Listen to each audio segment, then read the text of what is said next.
அனைவருக்கும் வணக்கம். இன்றைக்கி நம்ம பேச போகிறது இன்னொரு இன்ட்ரெஸ்டிங்கான டாபிக். ஆஃபன் கார்ப்பரேட்லேயும் சரி, ஈவன் காலேஜ் டேஸ்லேயும் சரி, நம்ம ஃப்ரெண்ட்ஸ் எல்லோரும் சேர்ந்து ஒன்றா வெளியே போவோம், ஒன்றா சாப்பிடுவோம்.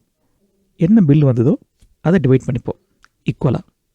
உதாரணத்துக்கு 10 பேர் ஒன்றா சாப்பிட போகிறோம் அப்படின்னா, இர்ரெஸ்பெக்டிவ் ஆஃப் ஒருத்தர் அதிகமாக சாப்பிட்டாலோ இல்லை இன்னொருத்தர் கம்மியாக சாப்பிட்டு இருந்தாலும் கூட எல்லோரும் என்ன பில் வந்தோ அதை ஈக்குவலாக டிவைட் பண்ணிப்போம்.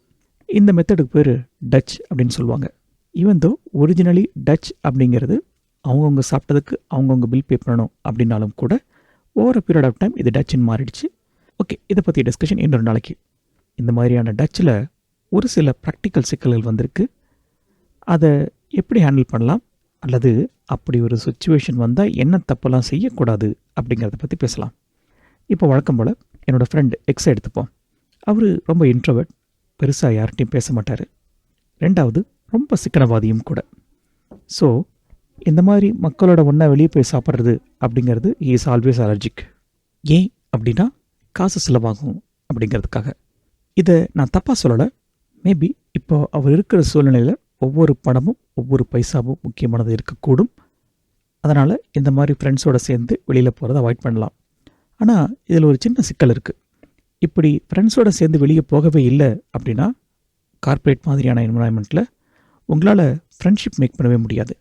சோஷியலாக கண்டிப்பாக வெளியே போய் தான் ஆகணும். என்ன பண்ணலாம் அப்படின்னா, சப்போஸ் மாதத்தில் 4 நாள் எல்லோரும் வெளியில் போகிறாங்க அப்படின்னா, மேபி நீங்கள் மந்த்லி ஒன்ஸ் மட்டும் அவங்களோட ஜாயின் பண்ணிக்கலாம், அல்லது 3 மாதத்துக்கு ஒரு வாட்டியாவது அவங்களோட ஜாயின் பண்ணலாம். இப்படி வெளியிலே போகாமல் இருந்தீங்கன்னா என்ன ஆகும்னா, உங்களை நீங்களே ஐசோலேட் பண்ணிப்பீங்க. மற்றவங்க உங்களை எப்படி பார்ப்பாங்க அப்படின்னா, யூஆர் அன் இன்ட்ரோவர்ட். அது மட்டும் இல்லை, வெளியில் யாரோடும் வராத ஆள். ஸோ உங்களோட ஃப்ரெண்ட்ஷிப் சர்க்கிள் சுருங்கிடும். Man is a social animal இல்லையா? ஸோ என்ன மாதிரியான கார்ப்பரேட்டாக இருந்தாலும் சரி, என்ன மாதிரியான கம்பெனியாக இருந்தாலும் சரி, மற்றவங்களை டிபெண்ட் பண்ணி தான் நீங்கள் இருக்கீங்க. ஈவன் நீங்கள் காலேஜ் படிக்கிறவராக இருந்தாலும் சூழ்நிலை அதுதான்.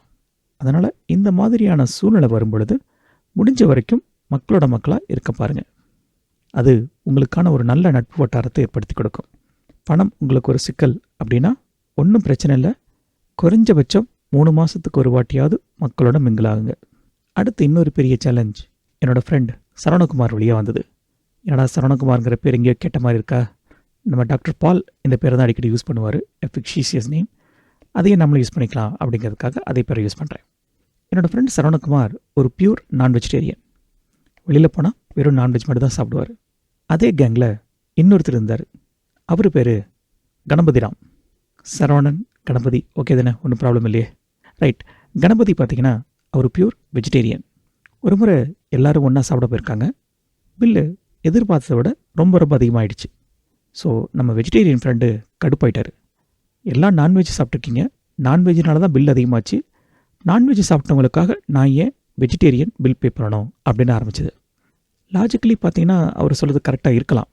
ஆனால் டச்சுன்னு போனதுக்கப்புறம் இந்த மாதிரியான ஆர்கியூமெண்ட்ஸ் அவாய்ட் பண்ணிக்கிறது ரொம்ப நல்லது. இந்த பிரச்சனையை எப்படியோ ஒரு வழியாக அன்றைக்கி சரி பண்ணிட்டாங்க.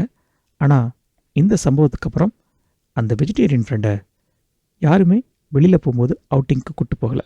இந்த வெஜிடேரியன் ஃப்ரெண்டு பண்ணது தப்பு கரெக்டு அப்படின்னு நான் சொல்ல வரல.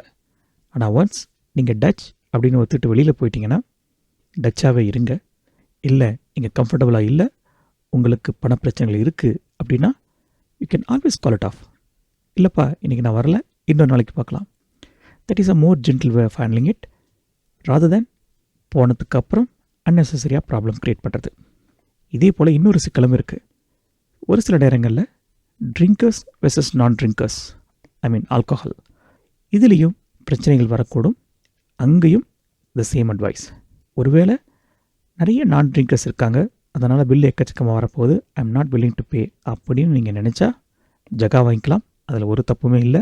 இல்லை அப்படின்னா கோ வித் த ஃப்ளோ. இன்னும் ஒரு சில குரூப் நான் பார்த்துருக்கேன். அவங்க என்ன பண்ணுவாங்கன்னா, எஸ்பெஷலி ட்ரிங்கர்ஸ் வெர்சஸ் நான் ட்ரிங்கர்ஸ்னு வரும்போது தெர் ஆர் ஃபியூ ஜென்டில்மென் ட்ரிங்க்ஸ்க்கான பில்லை தனியாக கேல்குலேட் பண்ணிவிட்டு அந்த பில்லை ட்ரிங்கர்ஸ் மட்டுமே ஷேர் பண்ணிப்பாங்க. Again it all depends on நீங்கள் என்ன மாதிரியான குரூப்பில் இருக்கீங்க, உங்கள் குரூப்பில் இருக்கிற மக்களோட மனநிலை என்ன அப்படிங்கிறத பொறுத்து தான் இருக்குது. பட் பொதுவான அட்வைஸ், டச்சுன்னு முடிவு பண்ணிட்டு போனீங்கன்னா டச்சாகவே இருங்க.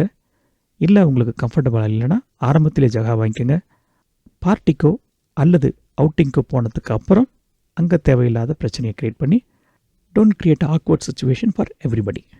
வழக்கம் போல் உங்களோட எக்ஸ்பீரியன்ஸை கீழே இருக்கிற கமெண்ட் பாக்ஸில் ஷேர் பண்ணுங்கள்.